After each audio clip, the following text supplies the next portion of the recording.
Hello, and welcome to Hiveswap. Now, what is Hiveswap, you ask? Well, for those of you watching this video that obviously are watching it because of Homestuck, I will explain, not to you, but to those who don't understand. Hiveswap is a prequel game taking place before the webcomic Homestuck. Now, Homestuck is a big, cultural phenomenon. I'm really into it. I can't believe, and I thank the developers for giving me the code to be able to access the game early, to be able to review it and record this content. I've been looking forward to this ever since I heard the game was announced. And they just announced the release date when they gave me the code, so that was pretty neat. But I'll be playing it for you guys, and for those of you that don't know Homestuck, I will put a link down in the description to the website to read it. I highly recommend it. I'm going to be promoting it throughout every one of these videos because there's going to be a lot of references, and there's going to be a lot of stuff, I'm guessing, in the game that you won't understand without reading the webcomic. It's really good. I highly recommend it. The beginning does drag on a little bit, but once you really get into it, it's a fascinating read.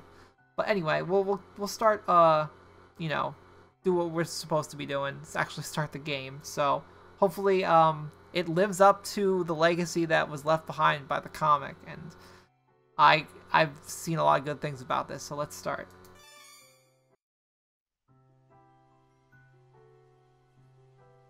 Oh my gosh, the style looks so good.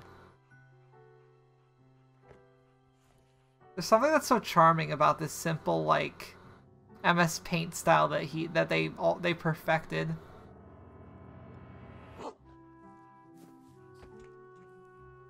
The mysterious house on the hill. Oh, geez.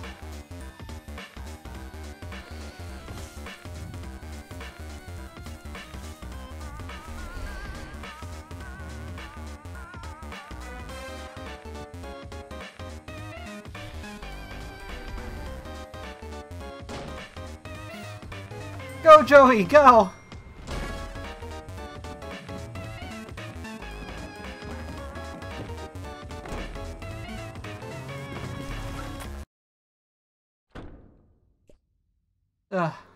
Your name is...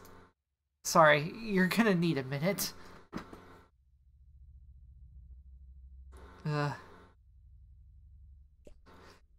Okay, you gave yourself a minute to freak out because of the monster. The thing with all the legs and teeth. The one you barely got away from. Minute's up, though. You take a deep breath, let the uncertainty slip away into the toothy, arm-waggling darkness, and focus on what you know. Your name is Joey Clare. You live just outside the town of Hauntwitch. You are, in no particular order, a puzzle solver, a semi-orphan, a dancer of multiple schools, an aspiring veterinarian, and a big sister. Speaking of, that monster, the one that barely missed eating you alive, only you're not thinking about that right now, it might be heading back outside, where your little brother is. You've got to warn him. Preferably without going out there yourself. Fortunately, you have another means of communication, right at your feet. You mean this thing? It's not right at my feet. That's across the room. Fine. Your walkie-talkie. Half of a set. Your brother has the other one. Could come in handy. Alright. Feels a little light. Uh-oh. Yup, no batteries. You remember cannibalizing the walkie-talkie when something else needed them, but you can't recall exactly what that something else was. Okay, I guess we're searching for batteries then. I will preface this with, I have played this beginning part before, and a little bit of the actual game, but my audio got messed up, so... the dialogue's still really good, though. Mom won this award at around the same age as you for being best of ballet. It's pretty. Your babysitter gave you this for your birthday. Joey, she said, this wizard's the best. He lives in this little wizardy orb, just swimming in spells and glitter. He will protect you. Look, he's doing it right now. Your babysitter loves wizards, obviously. She's pretty great. It's easy to make your very own cake, or something like that. You were really never excited to get this for your birthday last year. Oh wait, never mind. You were really excited to get this for your birthday last year, but you ran out of the baking stuff pretty quick. You could use regular sugar and flour or whatever, but it's not like you have those things just sitting around. Who does, honestly? People with moms, you guess? Oh, well. That got dark. They should be pretty safe on the shelf, which is the point of shelves, you suppose. Your babysitter got you this Junior Veterinarian's med kit. It's kind of important to you, so you think you'll leave it here for now. It would really bust you up if something happened to it. Alright, You try to remember if Clarissa ever got into any jams like this. You have so much in common. Annoying little brother, computer in your room, second-story bedroom, As much as you hate to admit it, Clarissa's life deviates from yours on a number of vertices. Her parents were around, she had a cool friend who was a boy but not her boyfriend, no monsters in the yard, etc. This is where you keep your clothes. You consider your fashion statement to be fun and comfortable, and try to model yourself on Clarissa. Ah, Clarissa. She really does explain quite a few things, except, of course, precisely where she gets her clothes and how she manages to look so great all the time. A change? You could try on some new clothes, but what's a style montage without at least one party offering compulsory reaction shots for each outfit? Who's going to give you an affirming head nod when you finally nail it? There are important things to consider before you carelessly plunge headlong into a style montage. Alright, Puppy surprise is having puppies. How many? That's the surprise! Puppy surprise, puppy surprise. Ah, whenever you look at this thing, the song from that commercial runs through your head like a snake monster on an autumn afternoon. It's a great place to stash your keepsakes, where they stay as safe as a teen hiding in her bedroom from a snake monster. Sensing a common theme here.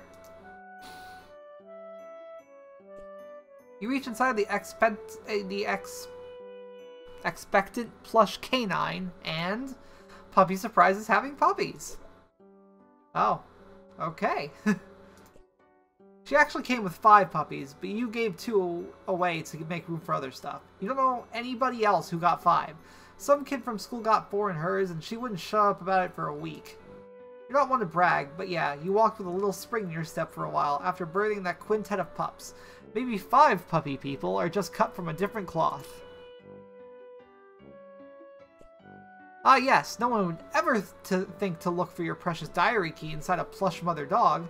Least of all your brother, who was upset he didn't get one of the puppies. Jude can be pretty melodramatic. Speaking of precious keys, there's also a beautiful old trinket that used to belong to your mom. You have no idea what it is, but looking at it reminds you of her. Honestly, you're not sure you'd be comfortable leaving here with everything that's going on. That key looks familiar, sort of. Yeah, that's pretty clearly, I don't want to spoil anything for people who haven't read Homestuck, but that's a reference. That's a huge reference, and everyone knows exactly what reference that is. But we have no idea what the actual key is used for yet.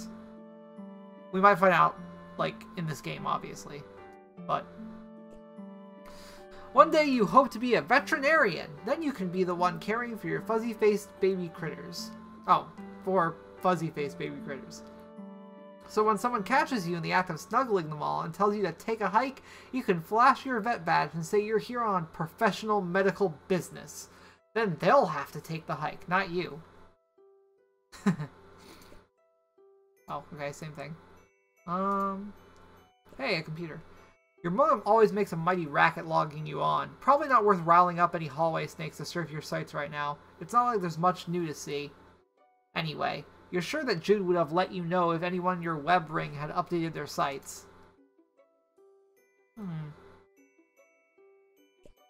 This is Sir Bappy Pawswater, your beloved Manthro chap.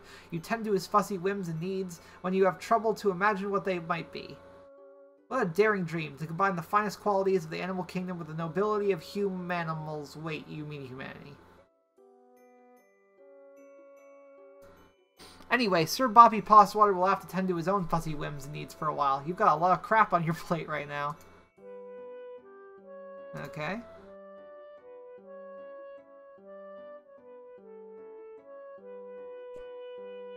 Beanbags are making a big comeback lately.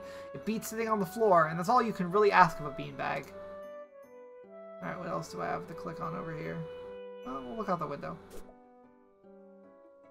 Huh. Looks like Jude scurried up to his treehouse to get away from that thing, unsurprisingly. He acts like it's his mission control room up there, as if a goofy kid legitimately has any secret business of that sort. Outrageous.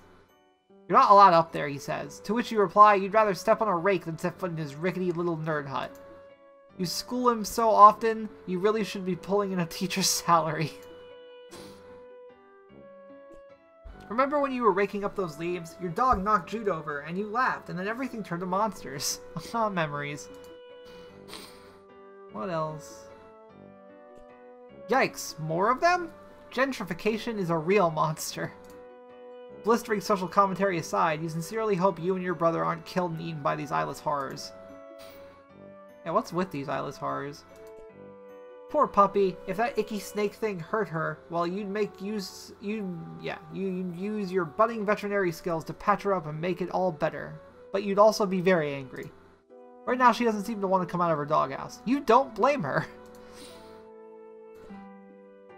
It'd be nice if those monsters were as weirded out by that weird skull fountain as you are. Unfortunately, that thing is probably monster chic. I'm guessing that means thing. Hey, typo. Pre-release typo! I think that this dialogue changed here last time I did this. The sun has just set, making for a glorious autumn eve. As such, autumnal evening glory radiates from the heavens, kissing the clouds on its way down to earth. Stupid clouds, all untouchable and ephemeral and stuff.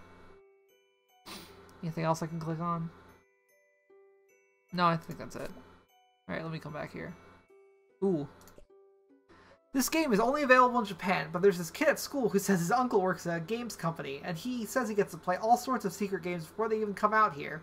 He runs off at the mouth like he has all this insider information and sources inside game companies, but honestly, you'd think he's just desperate for attention. You tend to ignore him and focus on more pleasant things, like this super cool poster, Second Mom Rules. What could possibly go wrong? That's what Bubsy would say if he were here. He'd never stop saying it. You'd hear it in your head forever, echoing like screams echo across still water. You love Block Hustle, the game of descending columns that disappears, lines are filled, but you can only find a poster of the American box art. It has a gun. Of course it does. Ginger Rogers. Gosh, she's really something. The greatest tap dancer who ever clattered gracefully across the screen. Probably? No, wait, definitely. And still kicking. Oh, that's a reference if I ever saw one. Her advice for dealing with monsters would probably be to shoot them, or change your shape, or both at once. She's cool, but pretty difficult to emulate. The story keeps happening. Just look at that childlike empress. She sure looks pretty pleased with herself for someone who's only in the movie for about 5 minutes. Hot Steppin'. You don't really perform the style of dance that make this movie such a pulse-pounding barn burner of a smash hit, but you'd certainly like to someday. Canadian Campfire Spookums is the best. It's about these kids who get together in the woods every week, and one of them throws some dust in a fire, and then they tell a scary story, and that scary story is the episode. You guess you kind of focused more on the framing narrative than you did on the stories, but whatever, it's the best, just like you said. Acorn's shadow is surprisingly dark for a show about a group of horse friends. It canters down some troubling psychological roads. That was a horse pun. Magical Animal Companion Heel rescues your favorite Japanimation. It's about this girl, Shika, who goes to school sometimes and has a regular life. Boring, yeah, but whenever a magical animal has been hurt, Shika becomes Princess Shika and rides her dear companion to go heal them. That's the whole thing. It's great. No fighting, just healing. You love it. Hey, look what it is. You love your video game console. Oh, you love your video game console. You're a computer games enthusiast at heart, but you can't help but enjoy the tactile sensation of a controller in your hand as you fight evil and save animals, and etc. Lots of etc. Oh, that's adorable. Since she's been gone, you've seen less and less of Pa over the years. Guess he had greener pastures to move on to, or bluer beauties. Oh. That little girl there, she's destined for big things. Big hopes, big fears, big worries, big loneliness. Now hold on, pull yourself together. What would your mom say if she knew you were thinking like that? You really wish you knew. That is so... I feel you, kid. You usually don't have much to record on here on account of the humdrum life you lead, but you think today will be a different story. Maybe you should take a moment to record a note now, just in case this is your last chance to set down your final words before your tragic demise at the hands of a horrible snaky thing. Alright. It's locked. If you wish to get access to your long-buried or recently buried secrets, you'll have to use the diary key. Okay. You unlock and open your diary. Nice. Juicy secrets, here you come. Except they're just your boring secrets, so you don't care. Alright, so... That is definitely Roxy. Or, I guess it's Rose's mom, Roxy? That version of her? Before she became Rose's mom, I guess. Still drinks. Maybe something from your past will shed some light on today's terror mysteries. Some little detail mentioned offhand and forgotten. The key kicking off a casual cascade of connections that terminates the catastrophe of snake monsters. Alright. April 13th, 1994. Dear Diary, ho-hum, nothing much happened today. I tried to make some new friends at school, to maybe expand our social circle beyond just me and Jude's friends all the time. Wait, is it weird to call my brother's friends my social circle? Ah well, you know what I mean, Diary. I don't have any friends I can really call mine, so I'm trying to branch out. I guess it's better than calling them my web ring. The kids at school are jerks though, and they called me a poser when I tried to talk to them about games I like and stuff.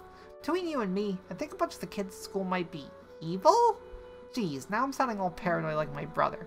They're just up to no good, I can feel it. Joey. June 12th, 1994. Dear Diary. Woo! First day of summer vacation. I can't wait to get a break from all those clowns at school. Sometimes I think what I really need is a vacation from humanity. Joey. I think a lot of people feel that, Joey. October 25th, 1994. Dear Diary. I can't believe I haven't recorded an entire entry since the beginning of last summer. Needless to say, I haven't been back to school for a while now. Next summer can't come soon enough. I came home to a drunk babysitter again today. Sure is some quality adult supervision we youngsters are getting around here. She means well enough, though. Haven't heard from Pa in weeks. Last we saw of him, he popped in the house to drop off more stupid mummies and globes or whatever, then skipped off to go on more adventures. What a bozo. Also, how lame is it that he made us call him Pa instead of Dad while we were growing up? I miss Mom. Joey. If this is to be the last entry in your diary, then by gum you're going to scare the bejesus out of whoever finds it once you're snake chow. November 11th, 1994. Dear Diary, forgive my hasty and nervous scribbling. I'm kinda scared, but maybe also a bit excited? Anyway, can't talk much now. There's a sly and cunning monster on the prowl. Possibly hungry for kid meat too, so I've got to... Okay, I don't have a darn clue what I have to do. But I'll fill you in later once I do it. Joey. Satisfied you've done your duty via posterity in case the worst should happen, you relock your diary and hide the key again, safe and sound. I hope my Joey voice wasn't really bad. I'm trying my best. The goal of this game is to get 4 of your colored circles in a row before your opponent who's trying to do the same. You can also theoretically connect 5 if you're kind of a showy jerk. Huh. Wait. Yeah, I wanted to read the poster. Also, what? That's a glitch if I've ever seen one. It's your musty vault of mystery clogged to capacity with enigmatic that's a stupid word. Enigmatic brain bogglers. Or really just an ordinary closet full of puzzles and stuff. You like all the stuff that's in here. Every single thing. Oh, I wanted to read the poster. I know there's an option to do it. Crap. I lost that dialogue. Can I close it?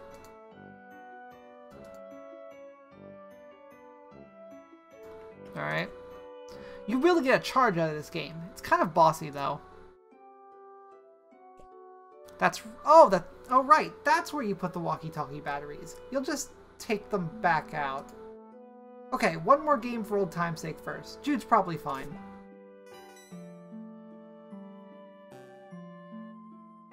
Oh,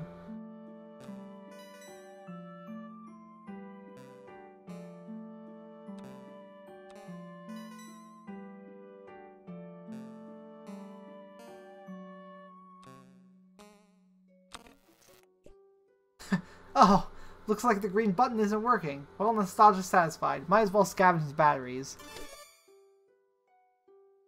I was an idiot the first time I did that and pressed the green button immediately, cutting the dialogue short and not even realizing you could play the game for the first time. Whoops. I didn't even realize you could actually play it for a little bit. I just immediately hit the green button and it fizzled out, because I thought that that was the pattern that first flashed. Alright. Success! The walkie-talkie works like a charm now. A charm with battery power. You feel pretty pleased with yourself. It would seem you just solved your first puzzle of many, on what is sure to be a sweeping adventure full of mysterious brain busters. Blech, my words are really bad. Then again, putting batteries in a thing isn't technically solving a puzzle, you suppose. It's just overcoming a minor inconvenience that you created yourself, using mundane, widely available modern technology. You don't care, though. You're counting it! Alright, I guess we're gonna talk to Jude. Ugh, okay. Now I'm doing two voices. Jude? You there? Are you alright? Yes! Dang it, I can't do a kid voice. Been covertly signaling status and requesting yours. Over. You mean the lantern? I don't know Morse code. Joey, please. Over. Would never use such easily decipherable code. Over. Enemy agents everywhere. Over. Wait. On over. Still unconfirmed via V or condition following enemy serpent encounter. Over. Please report bite status. How many and how gross? Over. I'm fine. No bites, you weirdo, but thank you for asking. It was a close one. Great. Was worried. Over. That reminds me. After I shut the door on it, I think I heard it clomping off back down the stairs. I don't think you should leave your treehouse anytime soon. It might be headed back your way. No plans of leaving current location, yard crawling with cryptid vanguard. Over. Yeah, whatever is going on, I guess we should just wait it out since we're both safe where we are? Negative. Over. What? Why not? Purely defensive posture, tactically suicidal. Monster's likely just distraction. Could have obscured additional agents on approach. Over. Monster's likely just a distraction. Okay. Said it again. Do you mean like more monsters or...